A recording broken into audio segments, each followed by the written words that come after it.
ጋይስ አብርሃም እስከ መቼ ነው የሰው ወሬ እያዳመጠ የሚቀጥለው? ያም ይመጣል ሌላ ነገር ያወራል፣ ያኛው ጋር ይገለበጣል። ያም ይመጣል ሌላ ነገር ያወራል፣ ከዛኛው ሰው ጋር ይገለበጣል። እንዴት ነው ቆይ ነገሩ ማለት ነው? ለምንድን ነው አብርሃም እንደዚህ የሚሆነው?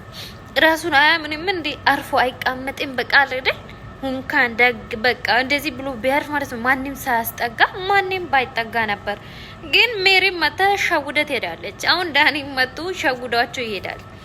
በቃ ለደል የሆነ ነገር ከነሱ ማል ፈልጎ ነው እንጂ አሁን ዳኒ ሞን እንደዚህ እየሆነ ያለው እውነት እንዳልተጣሉ ደግሞ በጣም ያስታውቃሉ።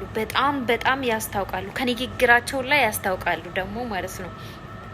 ግን ሜሪን ከነሱ ውስጥ ከአብርሃምና ከሄርሜላ መሀል ለማስወጣት ነው ይሄንን ምርጥ ዘዴ ያመጡት ማለት ነው።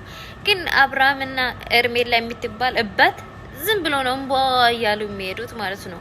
አሁን ይሄ ምንም ማለት ነው ምንም የሚያሳምን ነገር በፊቱን ፎቶ እኮ እንደዚህ ማድረግ እንደዚህ አርግቶ አሳምሮ ጽድት አርግቶ እንደዚህ መሆን ይችላል እኮ እንዴ! በብዙ ነገር መሸወድ ይችላል ዳኒ ማለት ነው። አሁን ሸውዷቸዋል። የምር እየሸወደ ነው እንጂ ይሄ ነገር እውነት ነው ብዬ እኔ አላስብም። የምር እኔ አላስብም። አሁን ሜሪ ግን በጣም እየተጣለች ነው ያለችው አይደል ከአብርሃምና ከሩታ ጋር። ግን እውነት ነው የሚመስለው። በቃ እሷ የሰራችው አክቶች ሁሉ በቃ እውነት የተጣለችው ነው የሚመስለው። ግን ዳኒ ዛሬና ትላንትና ይዞ የመጣ ነገር ምንም እውነት አይመስልም። የምር በቃ አይደል በትንሽ ነገር እየሸወደ ያለው ነው የሚመስለው።